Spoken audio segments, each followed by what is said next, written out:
Et puis donc oui, mais l'impact sur les finances, ça donne quoi? Comment on justifie les investissements, comment on justifie les frais de consultant, comment on justifie les frais d'investissement dans un réseau interne. C'est l'éternelle question.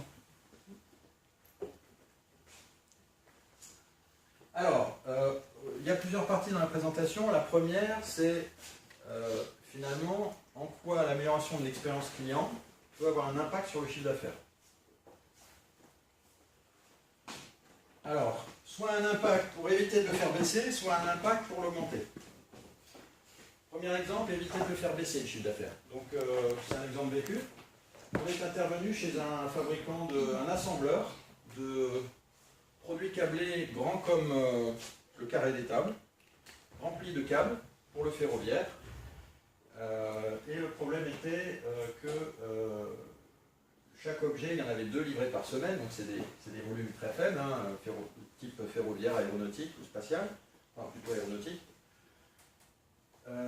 Sur les 2 objets livrés par semaine, il y avait jusqu'à 5 réclamations, donc 5 non-conformités qualité par objet.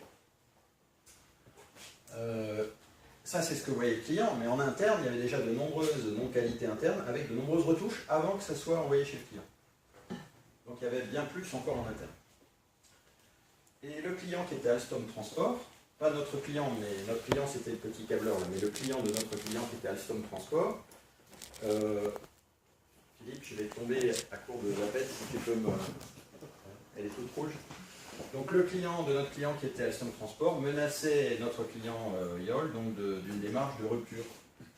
C'est-à-dire après le programme, après ce programme-là, on ne vous donnera pas le suivant.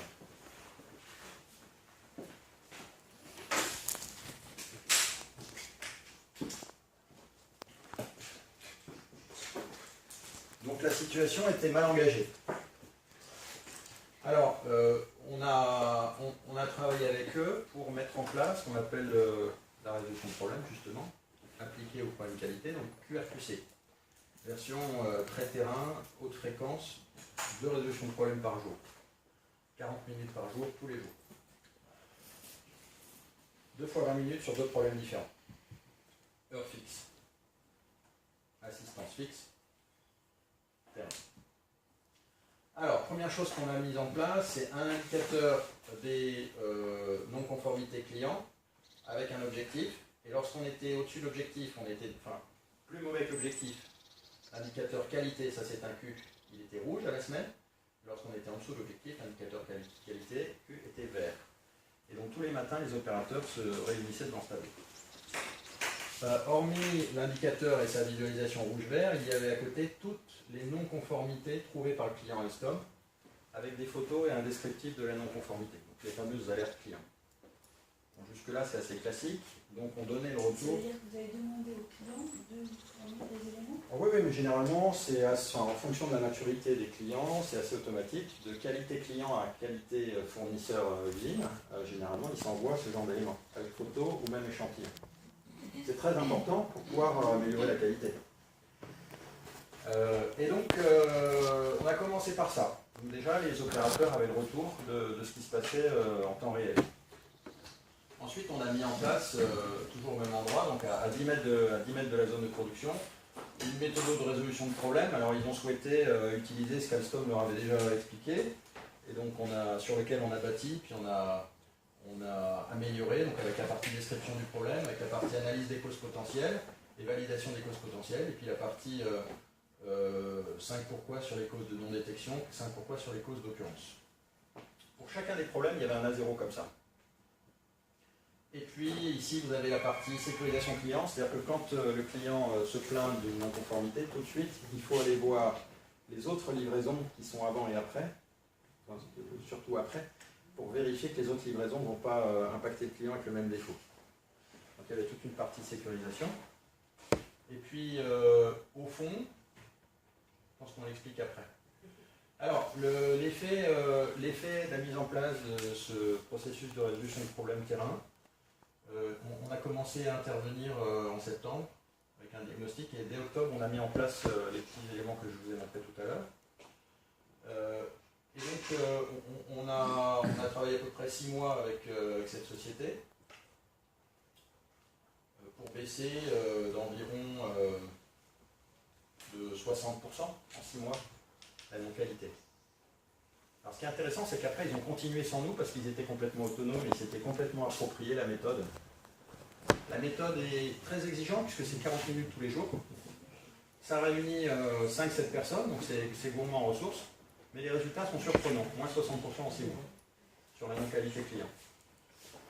Alors, ça a continué en fait, ça continue encore, j'ai eu le client il y a 2-3 mois au téléphone, ça continue encore.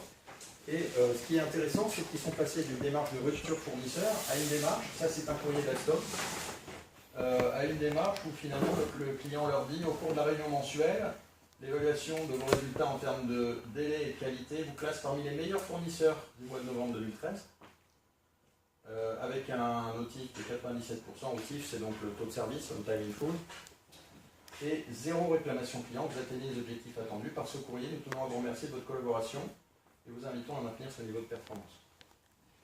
Donc ce qui est intéressant, c'est qu'on peut passer du plus mauvais au meilleur. Ce qui est intéressant, c'est que c'est assez rapide. On peut avoir des résultats de plusieurs dizaines de pourcents en 6-12 mois. Et une fois que la méthode est appropriée, eh ben, ça peut durer. Donc, voilà un exemple où finalement, on ne peut pas dire que la qualité ait vraiment amélioré le chiffre d'affaires. Mais ce qui est sûr, c'est que si on n'avait pas travaillé sur les aspects qualité avec du lean, ils auraient perdu du chiffre d'affaires. Ils auraient perdu des emplois. Donc pour la petite histoire, quand on a démarré la mission, c'est moi qui l'ai réalisé, j'ai fait mettre une banderole dans la salle. Protéger le client, c'est protéger notre avenir.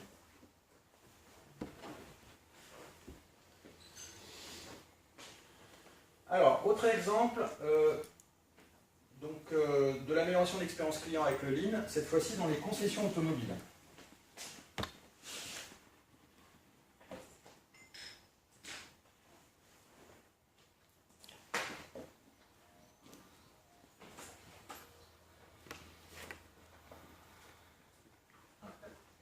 Un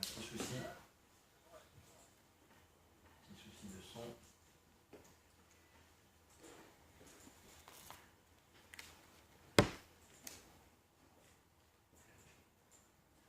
Lorsque un CCS envoie un client remplir un ordre qui va ensuite être remis au chef d'équipe, lequel va le dispatcher sur un compagnon en fonction soit du planning, soit du programme particulier, et donc le dossier va aller dans la manette que vous avez en dessous de chaque compagnon.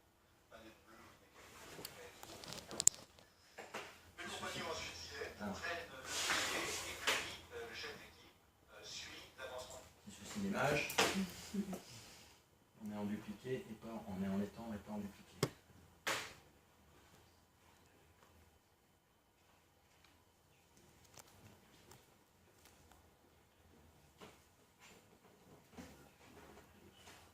Ah, il va le savoir.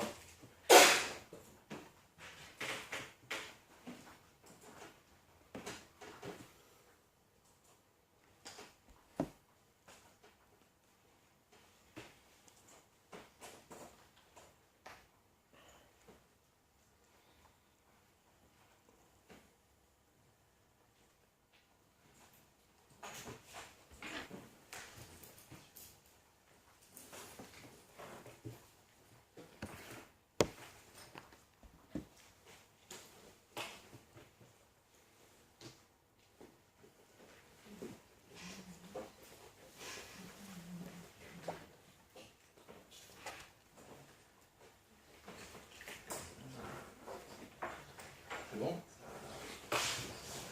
Alors on va réessayer.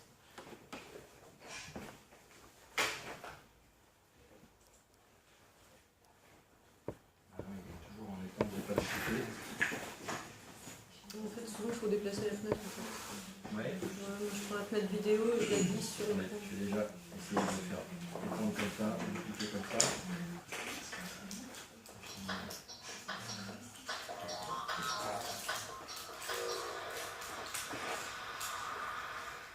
Le tableau de suivi, le tableau de lissage, son fonctionnement est le suivant. Lorsque un CCS envoie un client,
chez le garagiste.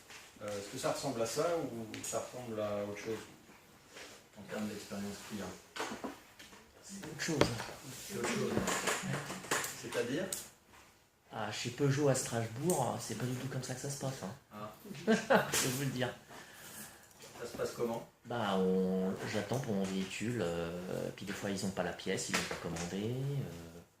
Ils m'appellent à 8h, je viens à 8h, mon véhicule est toujours pas prêt. Enfin voilà quoi. Est-ce que vous avez observé que dans les concessions, le sport national, c'est comme ils n'ont pas assez d'espace et trop de voitures, ils ne maîtrisent pas l'afflux de voitures, le sport national, c'est de bouger 4 voitures pour en sortir une. Ouais. Ouais, ils ont aucune maîtrise de leur surface. Ouais. Ouais, et ça leur coûte parce qu'ils utilisent leur main-d'œuvre qualifiée à bouger les voitures. Sans compter que ça multiplie les risques de faire des accrochages ou des Oui, trucs comme ça. oui. Oui. Bon voilà, donc là, effectivement, il n'y a pas que de l'amélioration de l'expérience client, mais on voit bien que parce que cette information est transparente, en interne, la communication est meilleure, mais aussi vis-à-vis du client, on est mieux à même de lui donner la bonne information.